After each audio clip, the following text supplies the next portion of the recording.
Wait. अगर आप इस वीडियो पे क्लिक करे हो तो अगर आप कॉलेज में हो और ये रोज सोचते हो कि सीजीपीए पे फोकस करूँ या डीएसए पे, तो ये कंफ्यूजन बिल्कुल नॉर्मल है। इस वीडियो में आपको बताऊंगा एक सिंपल और प्रैक्टिकल मेथड जो कि मैं भी इम्प्लीमेंट करता हूँ अपने डे टू डे जो भी ऑपरेशंस है, जो भी मैं कॉलेज में करता हूँ, जिससे एवरेज स्टूडेंट भी सीजीपीए और डीएसए दोनों मैनेज कर सकता है। अगर आप पिछला वीडियो ने देखे जिसमें मैंने बात करा था कैसे आप सीजीपीए को कैसे मेंटेन करें और इंक्रीज कर सकते हैं, वो वीडियो देख ले। मेरे सामने स्क्रीन है, मैं स्क्रीन देखते हुए बताऊंगा क्योंकि मेरे को जो भी पॉइंट लिखा है मैंने स्क्रीन पे लिखा है, अब मैं उसको रीड करके बताऊंगा ताकि आपको हेल्पफुल लगे।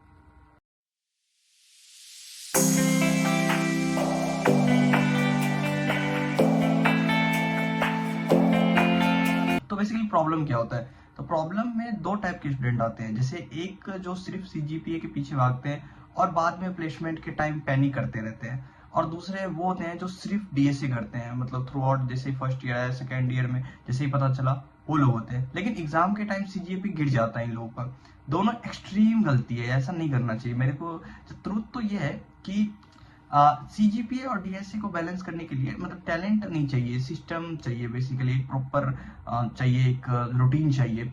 आपको उसके लिए टॉपर बनने की कोई जरूरत नहीं है, आपको कंसिस्टेंट बनने की जरूरत है। ओनली कंसिस्टेंट रहे और फिर आपका हो जाएगा। तो मैं क्या करूंगा, एक वीडियो यहाँ जो है मैं इस साइड में यहाँ या इस साइड मैं आपको एक प्रैक्टिकल प्लान बताऊंगा जो मैं इंप्लीमेंट करता हूँ, जो आप भी करेंगे। ठीक है, वो तीन स्टेप है, 3 स्टेप्स है।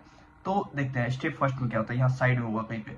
तो वीकेंड पे फोकस करेंगे, जैसे मंडे से वीकडेज होते हैं, वीकडेज मंडे से फ्राइडे, उसमें 1 से 1.5 आवर कॉलेज का सब्जेक्ट पढ़ेंगे जिससे सीजीपीए इंप्रूव हो, और 1 आवर हम देंगे डीएसए प्रैक्टिस के ऊपर। डेली क्वेश्चन लगाएंगे और मेरा टारगेट मतलब रोज का टारगेट छोटा रखेंगे, ठीक है, पर डेली रखेंगे कि हाँ मेरे को 2 क्वेश्चन करने हैं, 4 क्वेश्चन करने हैं, मेरे को ये सब्जेक्ट उठाना है, अपने जो भी है, जो भी करस्पॉन्डिंग, जो भी रिस्पेक्टिव आप सेमेस्टर में होंगे वो उठाएंगे बुक्स और उसके कुछ टारगेट लेके चलेंगे। ये हो गया पहला, यहाँ पर होगा। फिर सेकेंड स्ट्रेटजी देखते हैं, फिर जो भी वीकेंड डेज होते हैं स्टेप 2 में हम करेंगे जो वीकेंड, ये तो वीक डेज का हो गया, आप ऐसे ही छोटा छोटा टारगेट लेके चलेगा। अब वीकेंड्स में क्या होगा, सैटरडे या संडे सब्जेक्ट जो भी है उसका एक रिवीजन कीजिएगा, जो भी पेंडिंग डीएसए क्वेश्चन है कंप्लीट करना है वो कीजिएगा, और नोट्स प्रॉपर याद रखिएगा, नोट्स बनाना है। नोट्स जो होता है बहुत इंपॉर्टेंट होता है, तो जो भी आप याद करें या रिवीजन कर रहे हैं तो उसका प्रॉपर नोट्स बनाए और उसको रिवाइज करते रहे।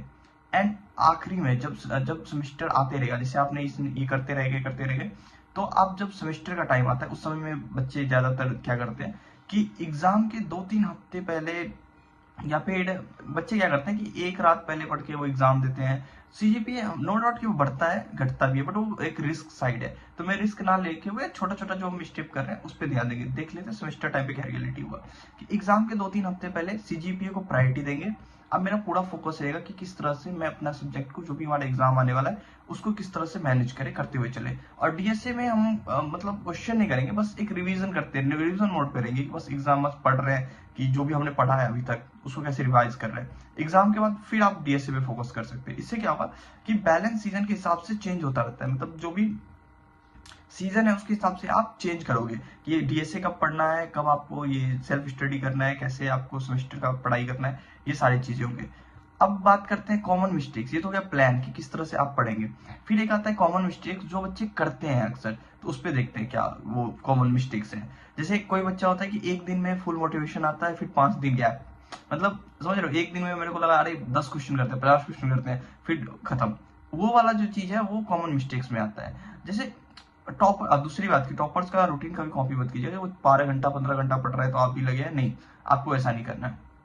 और डीएसए जो होता है किसी एक रिसोर्स से पढ़ेंगे, जैसे कि आप अगर बहुत सारे ऑनलाइन है, अगर आप एक रिसोर्स पकड़े हैं तो उसको शुरू से लेकर एंड तक करेंगे, जो भी क्वेश्चंस हैं, जो भी चीजें हैं, पढ़ाने का तरीका उसको आप देखेंगे, ठीक है, चेंज नहीं करेंगे, ये कॉमन मिस्टेक्स में है। और रिवीजन करते रहेंगे, इसको इग्नोर मत कीजिएगा, रिवाइज करते रहिए। जैसे एक टॉपिक कंप्लीट हुआ आप रिवीजन कर लिए, जैसे सब्जेक्ट पढ़ा उसका रिवीजन कर लिए। इससे क्या होगा, आपको बार बार वो चीज याद रहेगी, जितनी बार रिकॉल करोगे वो चीज रिमेंबर रहेगा, और एग्जाम में अच्छे से एफिशिएंट वे में आप लिख पाओगे उस चीज को, और देखोगे परफॉर्मेंस भी अच्छा हो रहा है, जो सीजीपीए है वो भी इंक्रीज हो रहा है इस तरह से।